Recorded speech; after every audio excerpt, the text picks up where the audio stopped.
cosa leggerai? Con che libro affascini il tuo cuore? And I am your host of Love, Lust, and Laughter. Don't think that was my music, and we haven't won yet. We have a lot of problems.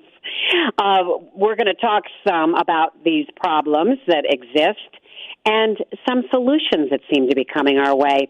Once again, my guest is Dr. Carol Queen.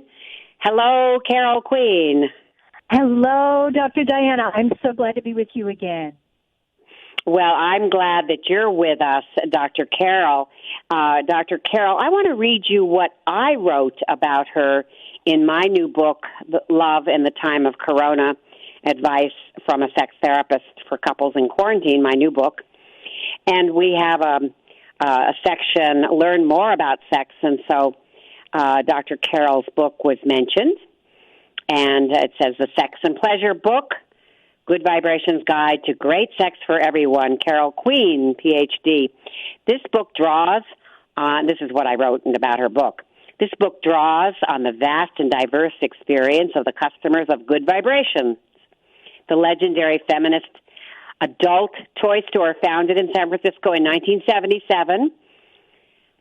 Back then, the store made waves with its focus on sex education and women's pleasure. Today, Dr. Carol Queen is a Good Vibrations staff sexologist, and she's extremely knowledgeable, informing and inspiring sexual comfort and exploration. You know, I lived in Palo Alto for 20 years. You know this, Carol, but some of the listeners may not. And so, and I remember when Good Vibrations first opened, and it was really something, and I would go to the store in those early years and even in some later years and sent clients there. And you, Carol, said that a lot of the things that are happening now couldn't be happening if it hadn't been for Good Vibrations and being in San Francisco. Can you tell us a little bit? We're going to talk, by the way, let me just, before you start, we're going to talk about the Supreme Court's Lgbtq decision yesterday. We're going to talk about a book of Carol's that she wrote some years ago called Exhibitionism for the Shy. And we're going to talk about sex toy trends and maybe even, since this is Men's Health Week at Good Vibrations, maybe even some men's health tips as well as some sex toys. So that's a lot. So we'll tackle it. Carol. We'll do it. Yeah, we can do it. Carol's just a great guest. You're so articulate and knowledgeable. So why was Good Vibrations in San Francisco in the right place at the right time back in the late 70s? Well, the 1970s were just a very, very interesting decade, you know, following up on the 60s with all of the protests, all of the cultural change that happened back then, the so-called sexual revolution. It didn't die out right away, that's for sure, because San Francisco in the 1970s was really probably the city in the United States where these alternative ideas found the most purchase, and people were more comfortable in San Francisco, not to say that everyone was, but more comfortable with the gay community. The therapy world began to try to take trans people seriously and do a better job with transgender folks. There was a lively sexuality community that had to do with both kink and play parties, swingers, that sort of thing. And, of course, both San Francisco Sex Information and the Institute for Advanced Study of Human Sexuality were founded and were helping to educate people, turn out new sex therapists or clinical sexologists. Spissy ran a sex hotline. There was a lot going on in San Francisco that wasn't necessarily going on to that degree in other, or as diversely in other cities around the country. And so that's why I say that I don't think Good Vibrations could have actually risen up at that time anywhere else. It wouldn't be the same anyway. And And even though Good Vibrations wasn't founded by the LGBT community, it was always part of founder Joni Blank's perspective and mission to have the doors open to everyone and try to have the materials that would be useful to everyone, women especially, but of all orientations. So I stepped into that in 1990, and it was like a dream come true and like coming home. But its history, I think, is tied up in the very same movements that finally led to this Supreme Court decision. It's been decades, but the decades were full of activists the entire time trying to get to this point. Yes, and so the groundwork was laid in San Francisco. And it makes not sense. Not only San Francisco, but especially San Francisco, yeah. Especially, yes. And we had the Supreme Court's LGBTQ decision made yesterday, a tremendous decision. U.S. Supreme Court affirmed that workplace civil rights protections extend to gay and transgender people. And the timing of this is wonderful because it comes just as the nation grapples with continuing an unequal treatment of color, despite a lot of promises. What's been some of the reaction you've heard in San Francisco about the Supreme Court decision of yesterday? Well, this is a community that still has a lot of LGBTQ activists, of course, and this is such an important decision that people are pretty thrilled about it, pretty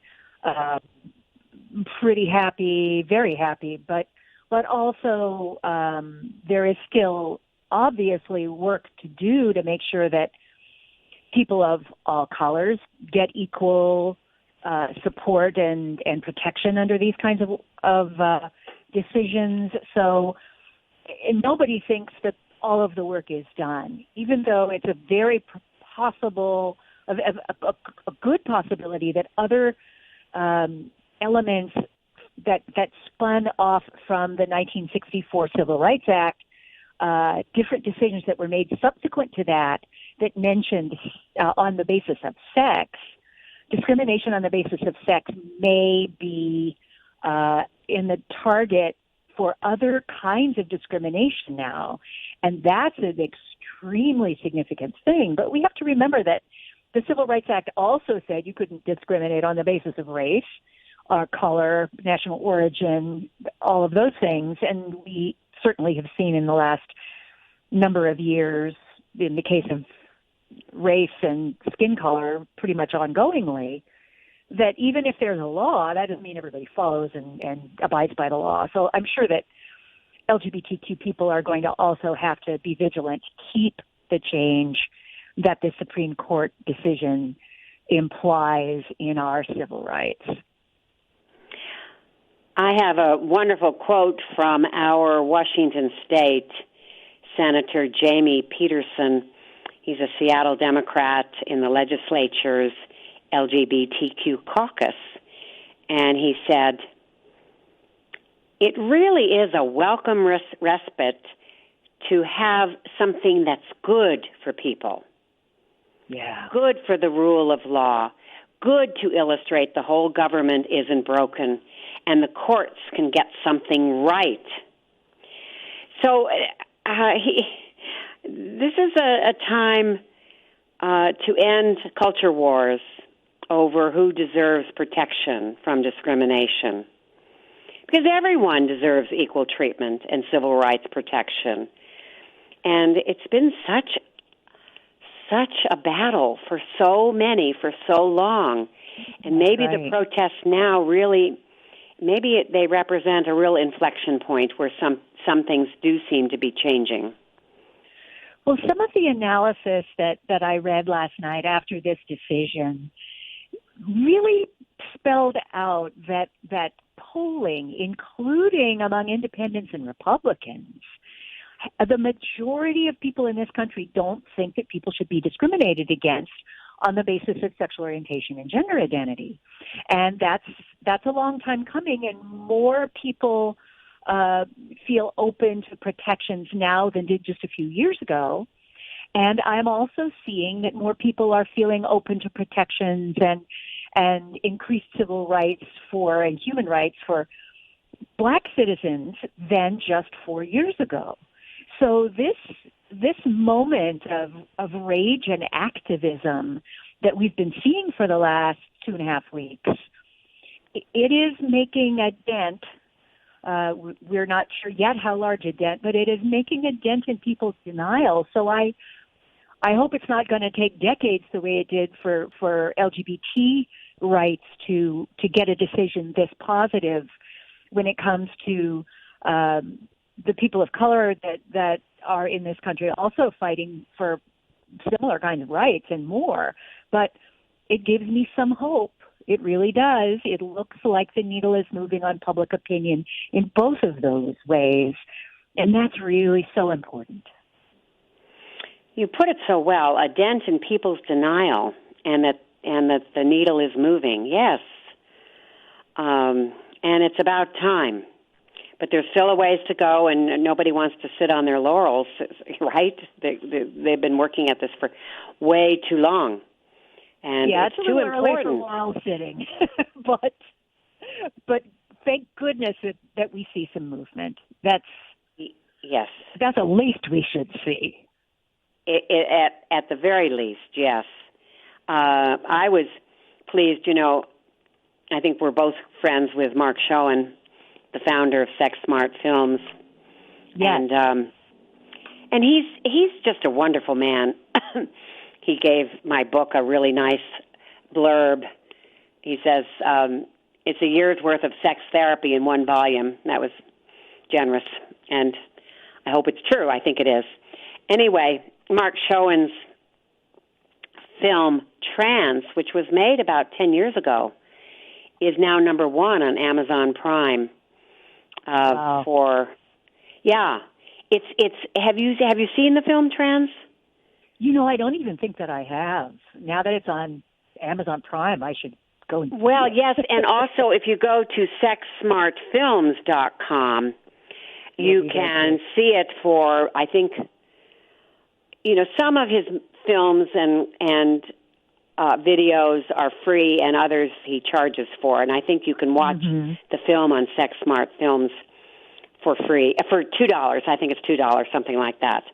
It's a moving film and beautiful, and I think he's helped the transgender community a lot. Starting, I think it was about 10 years ago, maybe a little more than that he made the film. So I recommend it.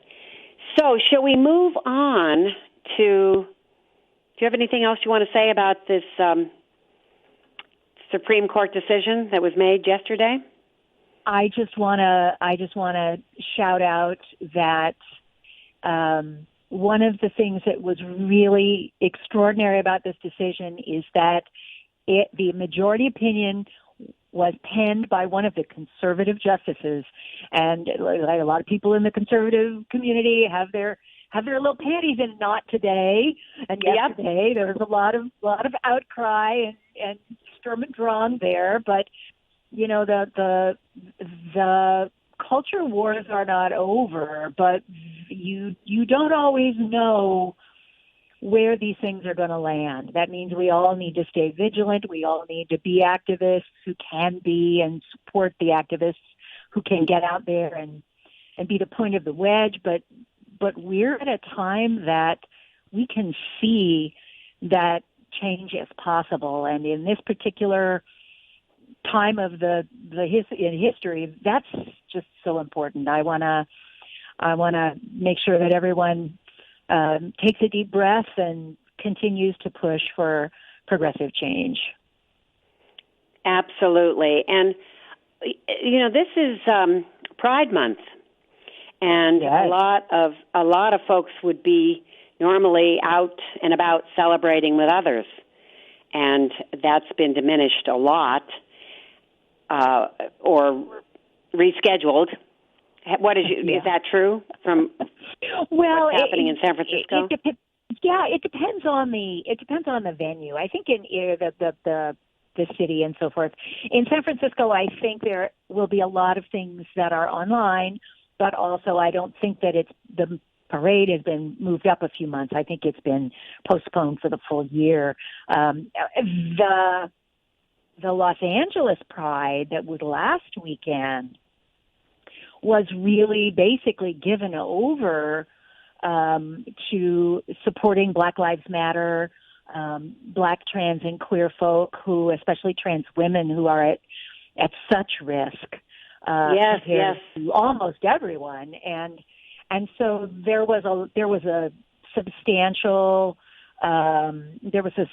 march supporting all Black lives, is what they were calling it, there. And in Brooklyn, there was an enormous gathering to support trans women and call for justice for trans women. So some of the Pride events have sort of merged with the Black Lives Matter anti-police violence marches. And of course, we got to remember Pride Month begins historically with the Stonewall riots in New York City in 1969, riots against police violence.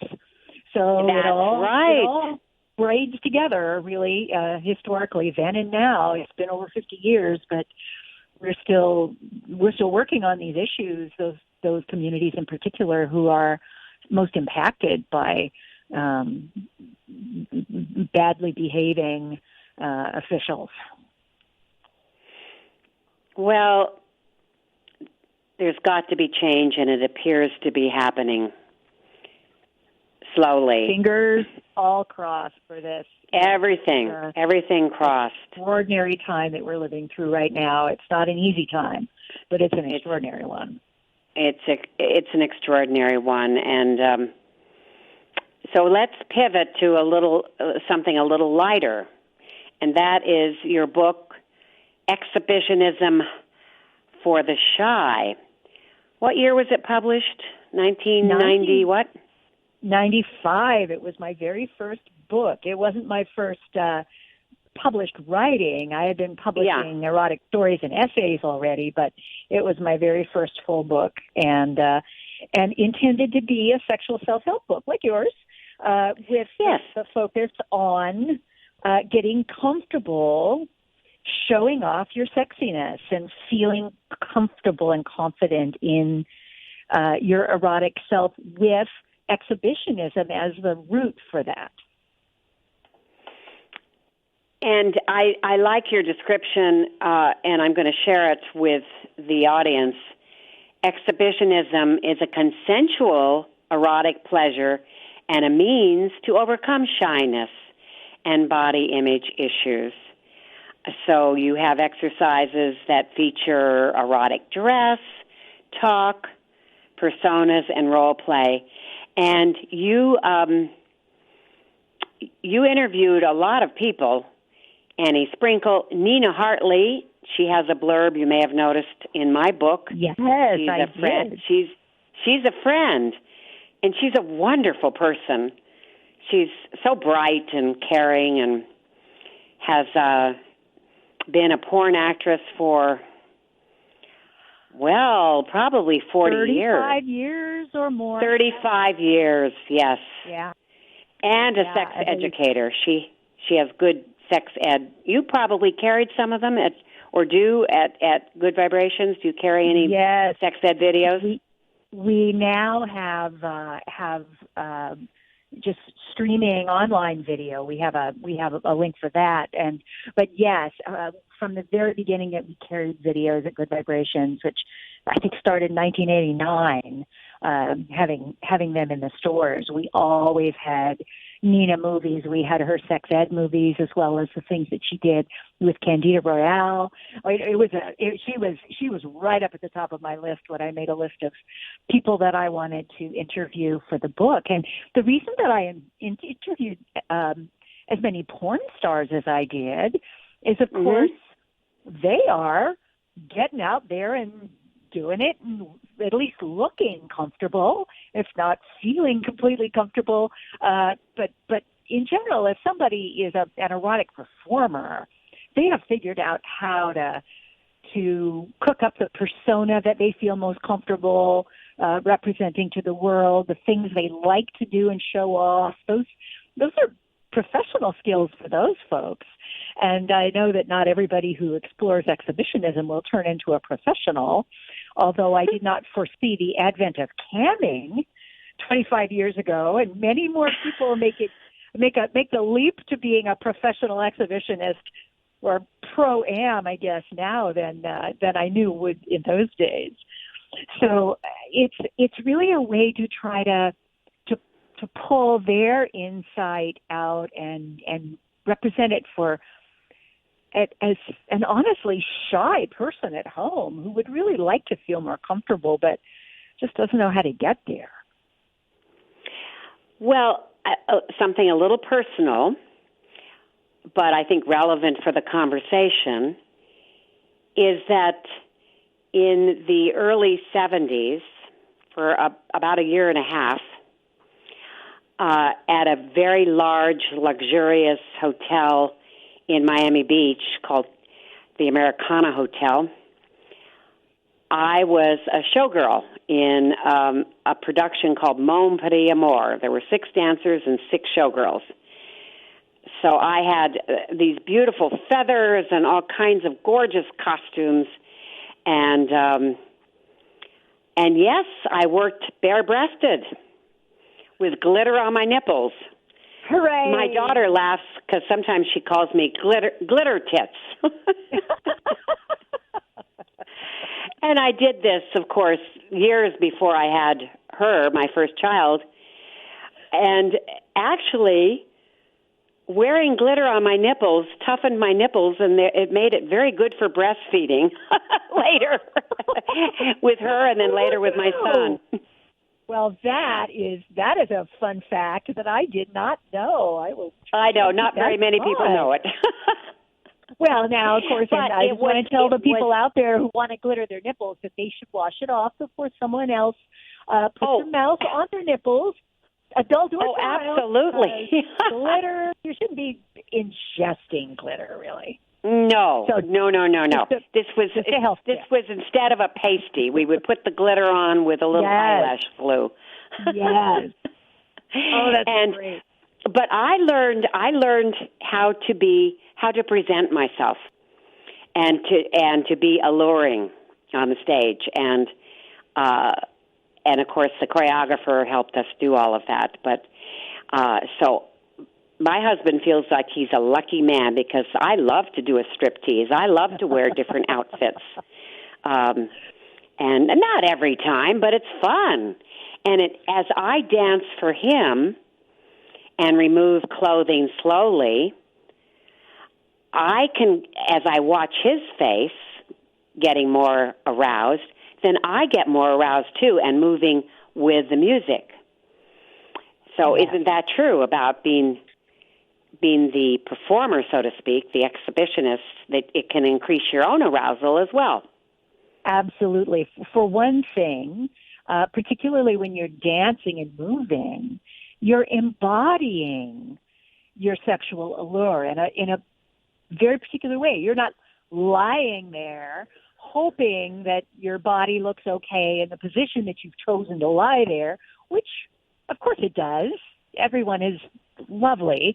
But I think that there is so much concern and worry on the part of so many people, certainly cis women, because we were born in a time and a place and a culture that really encourages women to both be sexy and attractive and alluring, and also somehow really encourages us to worry about whether we're enough of those things. And sexual orientation and gender identity will play into this too. Not everybody wants to or can authentically, comfortably present in this super femme way with the nipple glitter and the feathers and people should relax. They don't have to go out and get a bunch of feathers if they want to do this. The feathers are no. And when I mention glitter and feathers, that was strictly on the stage. I did not do that in my personal life, and nor do I do it now. Well, maybe but some feathers, token feathers. This was a time that the door was closing a little bit on burlesque, but that was really the showgirl type of review. That was sort of a transitional form, wasn't it? I'm so interested that you did this. I should have interviewed you. Oh, no. Well, no. I have only recently started to talk more about it in a public way. I revealed some of myself and the fact that I have a robust sex life with my husband in my book. So yes. I'm being more transparent, and why not? I have a story to tell, and I'm a well-balanced woman with a healthy libido, which is especially a wonderful thing because I'm a senior citizen, and sex is good for our health and good for our immune system and all of those things. But let's not go off in that direction right now because I want to talk a little more about your book, Exhibitionism for the Shy, which is available at Good Vibrations and on Amazon and other fine book sources. You're actually writing an updated version, aren't you?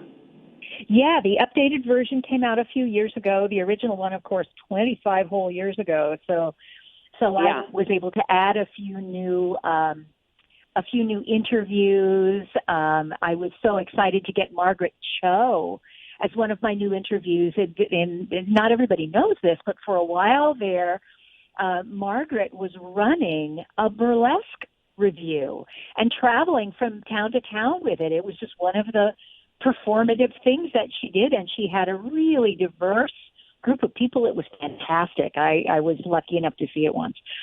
So I think that one of the things that the shy people always say is that they're worried that their partner is going to think that they're silly, not going to think they're attractive enough.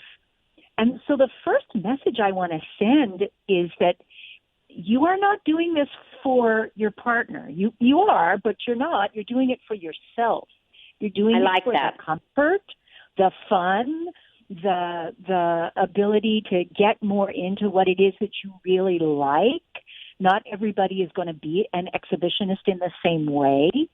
I include erotic talk in my definition, and it's still exhibitionism in my book. If you keep the lights on and pull the blackout curtains, but you're talking up a blue streak with your partner, or on the phone, or all by yourself for that matter, because my definition is about putting out your sexuality in a way that is arousing and erotic and feels good to you. And then if there's a partner in the room, they will love the results, almost certainly, but it starts with you, because comfort starts with you. You can't have your partner hand you comfort. That's not a thing that happens. The comfort starts inside. So that's what the exercises really are all about. The idea that you may not feel very comfortable in, traditional bra and panties and stockings and high heels, but maybe there's something else that really makes you feel sexually powerful. Maybe it's BDSM garments, or maybe it's more butch. Maybe it's some other kind of presentation, but yet you feel sexier in that than you do in other kinds of erotic clothing. And mirror work to me is really important, because the mirror allows you to practice some dance moves. Sure, practice taking off your garments in a striptease without falling on the floor. And if you do fall on the floor, just stay there and make some sexy leg lifts. That pro tip. And by the way, good exercise too. Great exercise. It also lets you see your own engagement in the movement. You see, most people like to move their body to music, at least if they have their eyes closed. Even if they don't think they're good dancers, the feeling of it is great. So start there if you have to. Close your eyes. Don't fall on the furniture, but close your eyes. And eventually open your eyes, look in the mirror, and see how it changes you to let the music take over and to dance that way. And you can go all the way to masturbation if you want to. Yes. Nobody has to go further than they are comfortable with. That's part of my point here. If you're going to be more comfortable and more pleased with yourself and pleasured via exhibitionism, the way to get there is not to put yourself all the way out on the edge and scare yourself to death. Take baby steps. Just advance as far as feels good, because feeling good should be what sexuality is all about. That's absolutely some other, maybe the alarm just rang and you've got to make a baby right now and you've got to run to the bedroom and it doesn't really matter if anybody is aroused very much, but you're going to do it. Okay, that's another wonderful use of sexuality. But this one and so many of the other things that we can do sexually, as you well know, I'm sure you talk to clients about this constantly, is about finding more pleasure. Yes, and some people think that sex is just for procreation. Usually they're very religious types. But they don't think as much about recreation. But I've worked with Christian couples who have gone beyond the procreation. I mean, they come to me because, yes, within the bounds of marriage, they really do want a hotter sex life. And they want to stay monogamous, and they want to turn the volume up on their monogamy and try some new things. I just had a Zoom session, teletherapy session with a client, and she happens to be a physician, and she started seeing me, it started out in person about a year and a half ago, and she wanted to improve her own sexuality and her responsiveness to her husband, and they had always wanted a child, and she was coming up on the 35-point mark, which is when a lot of women have a little more trouble with fertility. And so she is now 4 months pregnant. So not only did she improve her sex life with her husband, but she's now pregnant. And she acknowledged how having more intercourse contributed. Well, that's the natural way to make a baby. That makes sense. Yeah, so we don't ever discount. I mean, we're driven for sex and procreation, where that's how we're hardwired. But the recreational part is so important, isn't it? And just the pleasure.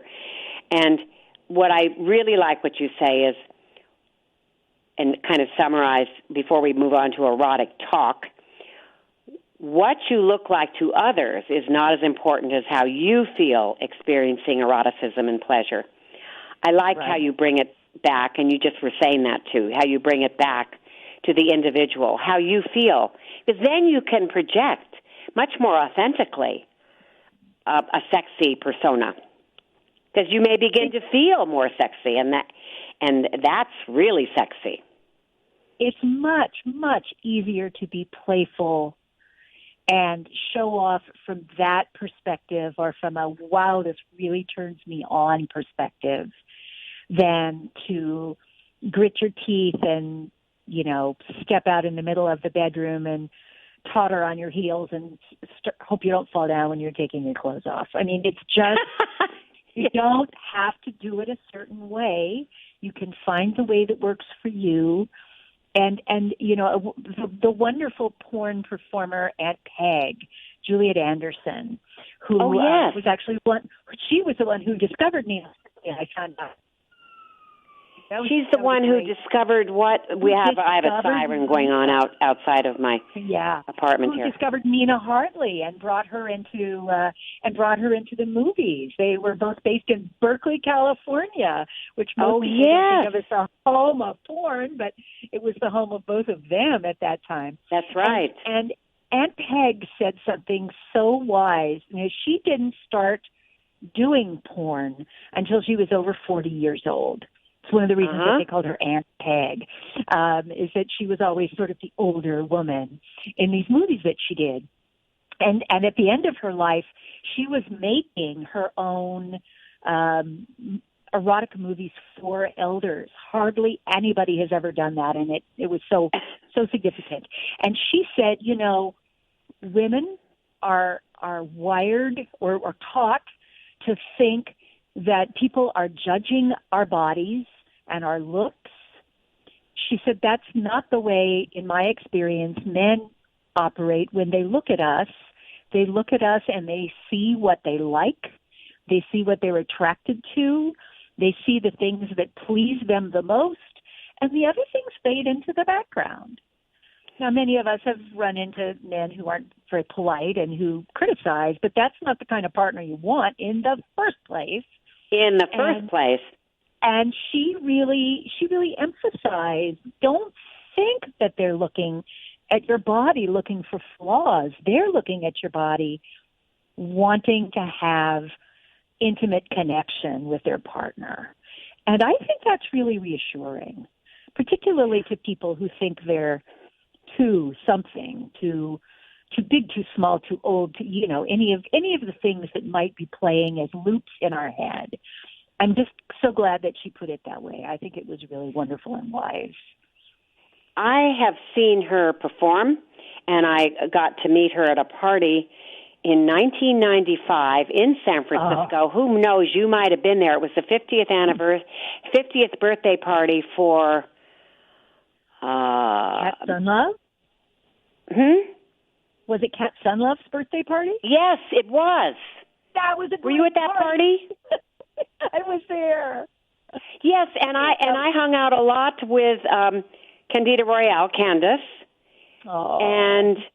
And I remember she was wearing this fuchsia, like rubber dress, and I was wearing a fuchsia ball gown, a strapless ball gown. I hope you two got your picture taken together. That sounds wonderful. We did. I don't know where they are, though, but I do know that Michael Perry took some of them. You know Michael Perry. He's a very good photographer and a sex therapist, sexologist. But that was a fun party, and Juliet Anderson was featured. Yes. She was such a fabulous person, and is much missed, as is Candida. You know, there's a documentary film about Candida that came out a year or so ago. I'm glad that some of these really pioneers in the erotic world are being taken seriously and remembered. It's great. This has been an interesting 40 years, and we got hasn't it? And we have witnessed it. You know, last year in May, Brian and I went up to Vancouver, BC for the world premiere of the documentary Candace by Shona MacDonald. And in fact, she did, her documentary is mentioned in my book, and she did a blurb also. And we got to know the filmmaker. It was hard for me, as somebody who had known Candace and was good friends with her for like 20 years, it was hard for me to watch the documentary because it's all about her life toward the end of her life, when she discovered that she had ovarian cancer and she was trying to find her mother. And but Candace, what a iconic pioneer in erotic filmmaking and focused on female pleasure. I just admired her so much and loved her. And it's fun to think back to 1995. I thought you might be there because it was in San Francisco. Yep, wouldn't have missed it for the world. I was writing for Kat in those days. Kat was still publishing the Spectator magazine, that wonderful sex community paper that they published for years. And it certainly seemed like everyone who was anyone was in that room. I'm sure that there were people who weren't there, but it felt like a it felt like a really significant gathering of people who were trying, especially women, who were trying to change the narrative, not only make things more sex positive, but give women more options. And of course, I care about this business for people of all genders and orientations, and I don't think any of us are handed comfortable sexuality on a platter. Not even men, not even straight people, and that, we all have to get through the thicket of the culture we grew up in order to really be ourselves. But this group of people that we're talking about now, they really, I think, made such a difference for women. And when you hear the young feminists now, when they write for Cosmo and Bustle and Teen Vogue and all the places, you can hear these voices coming through that weren't present for me, or I imagine for you, when we were in our late teens, in our 20s. It's a right. new time. And I think it's because of people like Candace that this is the case. I can't speak too highly of the impact that she had. And also teaching people in a male-dominated porn industry that they could be more realistic, more sensitive, more erotic, more all kinds of things in the way that they depicted women. That's important too. Very important, and she took a big chance, because when she wanted to promote and distribute her films, the distributors didn't know what to do with her. There had never been female-directed and produced films before, and how would they be accepted? Category. Yeah, she was such a groundbreaker. And when she talked about it, I've heard her talk at conferences and on documentary films and all over the place.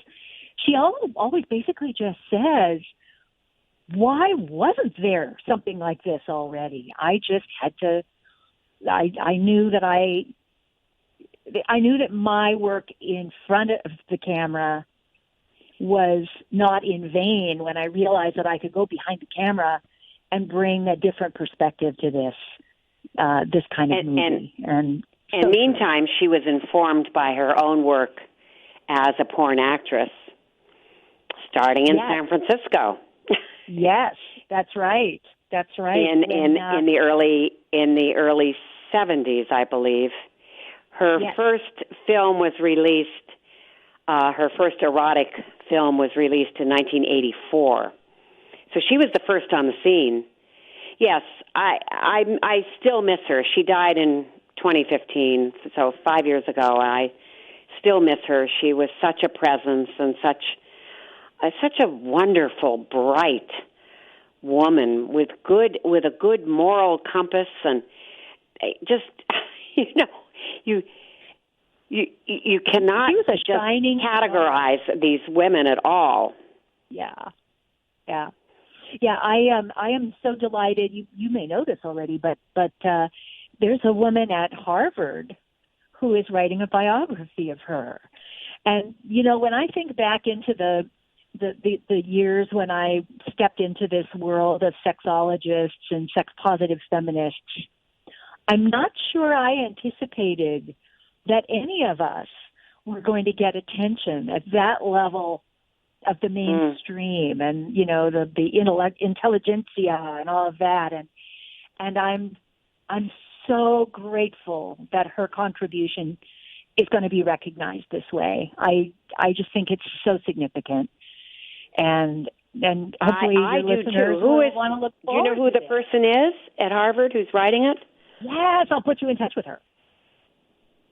Yeah, because I have a lot of stories to tell about Candace. It sounds like you do. I didn't realize that you two were so close, and I hope that I can connect you up with this writer, because I think that every friend of someone who gets a biography ought to be able to weigh in, don't you think?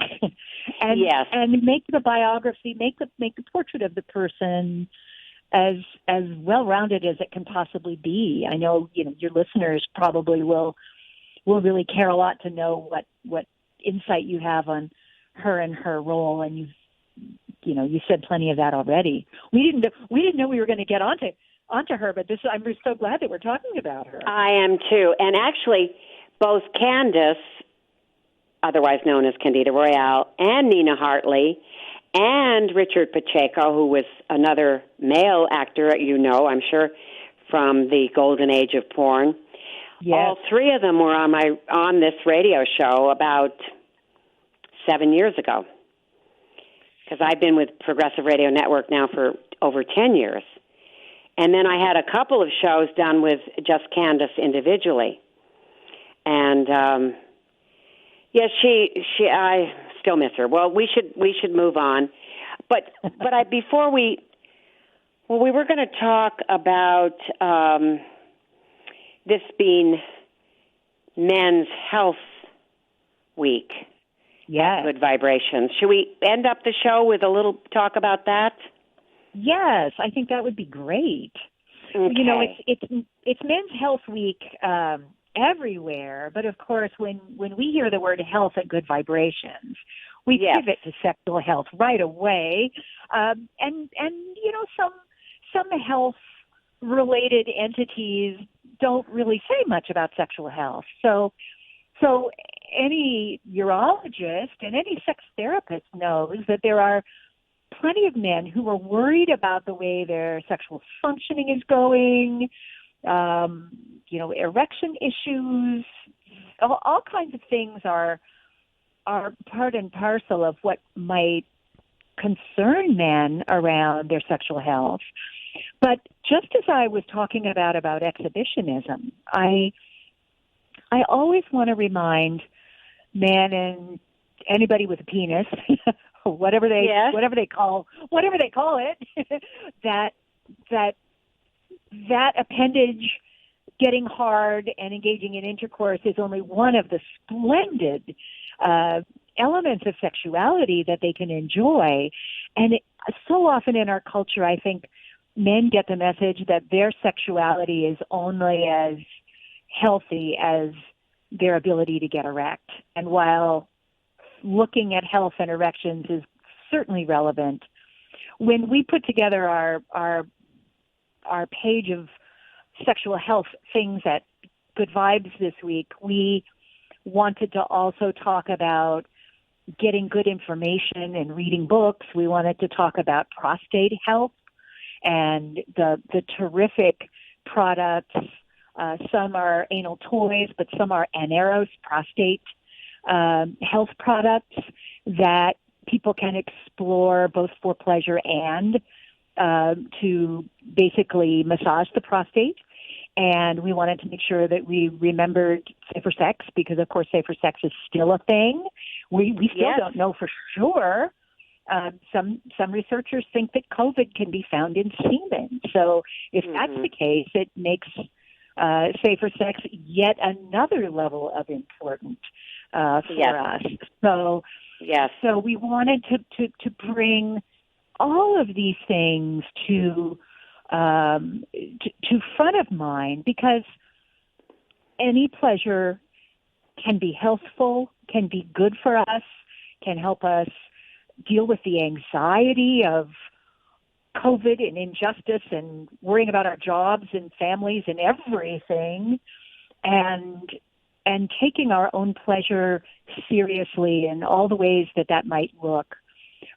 Gender affirmation products, all kinds of things are all relevant, we think, to men. And we're not sure that the mainstream medical organizations are going to say a word about some of those things. So we figured we'd better step into the breach. I think it's great that you're doing this, and you're very current because you have going on Thursday, so in a couple of days, a Zoom conversation, The Monster Under the Bed, talking sex and depression with Joellen Nate. Is that how she pronounced, or not? Nate, I think, yeah. Mm-hmm. And she goes by the Redhead Bedhead. Some of your listeners. Oh, the Redhead Bedhead. Okay. That's her. And she has written the definitive book about depression and sex. And we just thought, this is a time when talking about mental health and issues like that will seem so relevant to so many people. And she did her own research in working up to writing this book. She herself has a history dealing with depression, so she knows what she's talking about. And so we're going to have a conversation on Thursday at 4 p.m. Pacific, 6 p.m. Eastern on Zoom. We're going to release the Zoom link on Thursday morning on the Good Vibrations social media channels, on Facebook, on Twitter, and on Instagram. We've got accounts in all those places under Good Vibes Toys. And so people who are interested in Good Vibes Toys. Okay, and they can also get this information by going to goodvibes.com too. Yes, I believe so. I'll make sure that we have it on the website somewhere as well.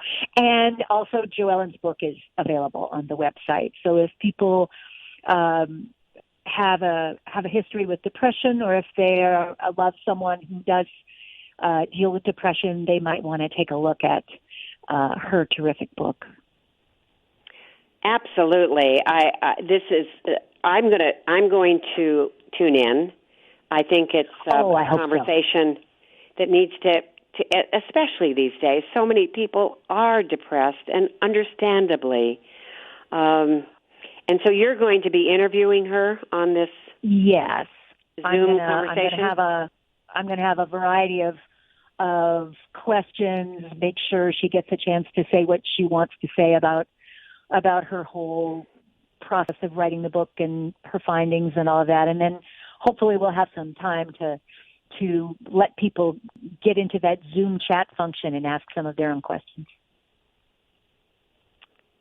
Don't we live in a whole new world now with our Zooming? We really do. Learning how to mute your window and how to speak up and yeah, but even those Share of us our PowerPoints. Yes, PowerPoints. And I have a husband who's also my tech master, because I'm not as familiar with all technology stuff, partly because of my age. But I'm learning. You have to learn. You have to stay current. With I've just been doing my sessions on Zoom. Sure. And, yeah. We probably acknowledged this last time, how much worse this pandemic would be on all of us if there weren't a way to stay in contact when we're quarantining. Oh my goodness. So I'm just grateful for it. The current Time magazine has a beautiful and poignant article written by Lauren Slater, and it's all about her own, let's see, what is it? I don't remember the title of the article, but it's all about depression and her depression, and how we are, all of us, well, I don't know about all of us, but many people are on the brink of sliding into despair. Yeah. With all that's going on. And so we really need to pay attention to our mental health. And if you're I don't know about this firsthand. I've been situationally depressed with the death of my last husband, Charlie, whom you met when you were promoting your book, Exhibitionism for the Shy. And by the way, Candace visited Hawaii. We had the most wonderful time, she and her boyfriend, when I lived there. And anyway, so this can be very important to pay attention to depression and also to have sex. I mean, a big part of sex and the positive aspects of it is that it actually helps improve or boost the immune system. Yes. And it can make for less possible depression and anxiety. I'm now reading the healthy aspects of sexuality, sex has been shown to ward off colds, flu, and other infections by increasing the levels of the antibody immunoglobulin, and that's AIgA. It makes sense then that sexually active people take fewer sick days than those who abstain, and that they know from some research. And then a Zurich study found that sex reduces cortisol and increases oxytocin, which, of course, then encourages positive communication and provides a reduction of stressful situations that might happen because of an argument.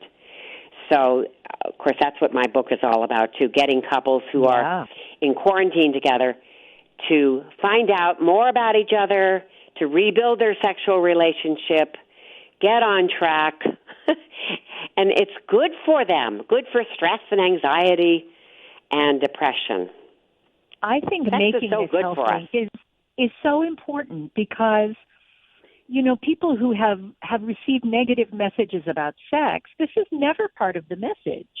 You know, we hear that sex is unhealthy as much as we hear that it's healthy, right? And in the past, that was often the main message, this worry that we were going to do it too much or the wrong kind or with the wrong person. Oh, my goodness. I mean, all this anxiety coming along with it.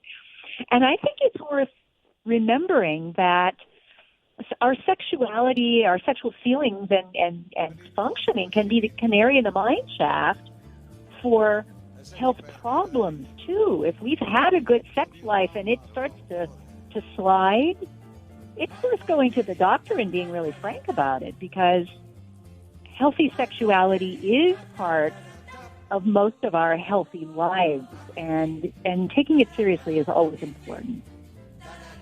Carol, thank you so much for another great show. We'll have you back very soon. I look forward the music to is it. playing, which means the show is over. Yes, I gathered as much. Thank you again. This has been such a treat. Thank you. Tune in again, listening audience, in 2 weeks, and you'll hear more from Dr. Diana. Thank you, everybody, for listening. Be safe. Play safe.